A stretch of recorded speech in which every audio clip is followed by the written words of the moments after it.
जय श्री गणेश। नमस्कार। मैं आचार्य संजय द्विवेदी।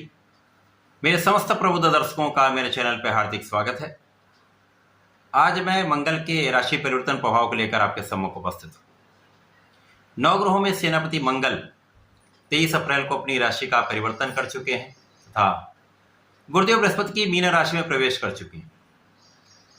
अब जब भी कोई ग्रह एक अनुकूल भाव में प्रवेश करता है, अनुकूल राशि में प्रवेश करता है, तो उसका बल, उसका सामर्थ्य, उसका प्रभाव कई गुना बढ़ जाता है। अब गुरुदेव बृहस्पति तथा मंगल के बीच में आपसी संबंध अति मित्र का है, गुरु और सेनापति का संबंध है, तो निश्चित रूप से ये अत्यंत प्रभावी रहने वाला है, सकारात्मक परिवर्तन।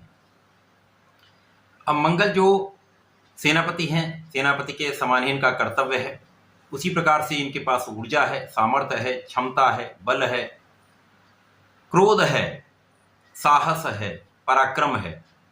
परंतु वाद विवाद के कारक भी मंगल है, लड़ाई झगड़े के कारक भी मंगल है। तो यहां पर एक ऊर्जावान ग्रह मंगल जब एक अनुकूल भाव में जाएंगे तो निश्चित रूप से ऊर्जा का प्रवाह समस्त राशियों को प्रभावित करने वाला है, लाभ देने वाला है, सकारात्मकता देने वाला है। क्योंकि जीवन में यदि आप कोई कार्य करते हैं तो आपके अंदर ऊर्जा अच्छी होनी चाहिए। बिना ऊर्जा के आप कोई कार्य संपादित नहीं कर सकते।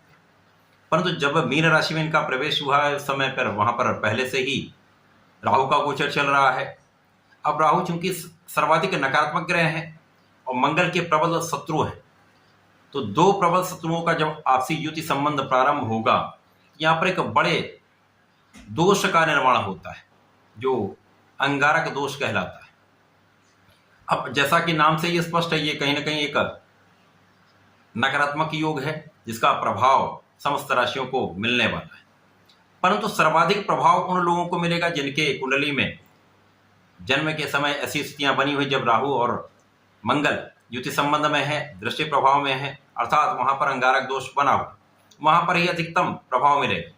परंतु टाइम बीइंग जो समस्याएं आ रही हैं उस पर भी इनका प्रभाव मिलने वाला है। कुछ समय के लिए ही मिलेगा, क्षणिक मिलेगा, परंतु सबको कुछ ना कुछ इसका नकारात्मक प्रभाव मिल सकता है। अब क्योंकि मंगल 23 अप्रैल से अब गोचर करना प्रारंभ करेंगे, 1 जून तक इनका गोचर काल रहेगा, तो निश्चित रूप से ये एक ऐसा समय है जहां पर कुछ बहुत अच्छे परिणाम प्राप्त होंगे और कहीं कुछ सावधानी भी आपको रखनी है। आज मैं कर्क राशि के लिए, जो चंद्रमा की राशि है, मंगल के इस राशि परिवर्तन का किस प्रकार का प्रभाव प्राप्त होने वाला है, किस प्रकार से आप इस समय में बचाव कर सकते हैं, समस्याओं से बच सकते हैं, लाभ कैसे ले सकते हैं, संपूर्ण विश्लेषण मैं पूर्ण तरीके के साथ करने जा रहा हूं। प्रिय दर्शकों, ये राशिफल आपके चंद्र राशि पर आधारित है, अर्थात आपकी जन्म कुंडली में यदि 4 नंबर में चंद्रमा है तो आपकी कर्क राशि। कर्क राशि के लिए यदि अवलोकन करें तो यहाँ पर मंगल जो अत्यंत विशिष्ट भाव के स्वामी, यहाँ पर आपके कर्म क्षेत्र के स्वामी तथा ज्ञान के स्वामी, पंचम भाव के स्वामी, तो कर्मेश तथा पंचमेश का गोचर आपके भाग्य भाव में हो रहा है। दो विशिष्ट भाव के स्वामी का गोचर एक महाबलशाली भाव में, नवम भाव में हो रहा है। अब यहाँ पर केंद्र भी है, त्रिकोण भी है और त्रिकोण भी है। जब इन तीनों का समन्वय बन जाता है, एक समायोजन बन जाता है, तो महालाभ प्राप्त होता है। अब क्योंकि वर्तमान समय में कर्क राशि के लिए शनि की ढैया का प्रभाव चल रहा है, तो कहीं ना कहीं जीवन में कुछ उतार चढ़ाव की स्थिति बनी हुई है। अब मंगल जब नवम भाव में गोचर करना प्रारंभ करेंगे, वहां पर राहु भी होंगे, तो राहु मंगल का जो अंगारक दोष आपके भाग्य भाव में बन जाए। यहाँ पर पहले से ही राहु कहीं ना कहीं आपके भाग्य को बाधित कर रहे हैं, क्योंकि कर्क राशि के लिए प्रबल शत्रु राहु है, भाग्य को बाधित कर रहे हैं। परंतु यहाँ पर जब कर्मेश और पंचमेश आएंगे तो कहीं ना कहीं राहु का बल और मंगल का जो बल है वो मिलने वाला है।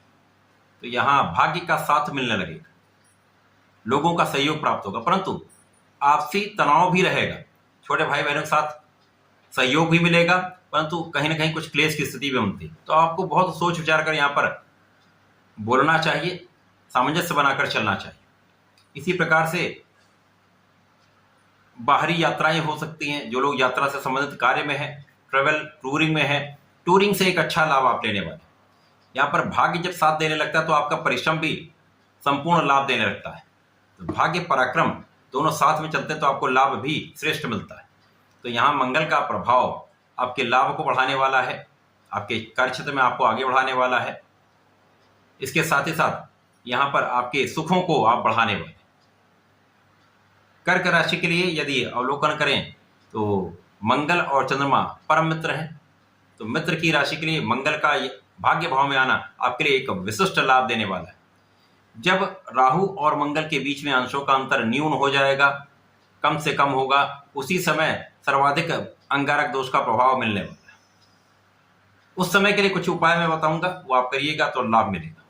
अब मंगल का प्रभाव जो लोग विदेश में रहकर कार्य कर रहे हैं उनके लिए विशिष्ट है, क्योंकि राहु भी विदेशी है, तो वहां पर बड़ा लाभ आपको मिलने वाला है। विदेशी सेवाओं से बड़ा लाभ लेने वाले हैं, विदेशी व्यापार से अच्छा लाभ लेने वाले हैं। परंतु इस समय पर व्यय में नियंत्रण बहुत आवश्यक है। अनावश्यक कार्यों में व्यय करने से बचें, बिना कारण व्यय से बचें। इस समय में यदि वाद विवाद में पड़ते हैं तो कानूनी समस्याओं में आप पड़ सकते हैं, वहां पर आपका व्यय अकारण हो सकता है। तो वाद विवाद से बचना ही श्रेष्ठ उपाय है।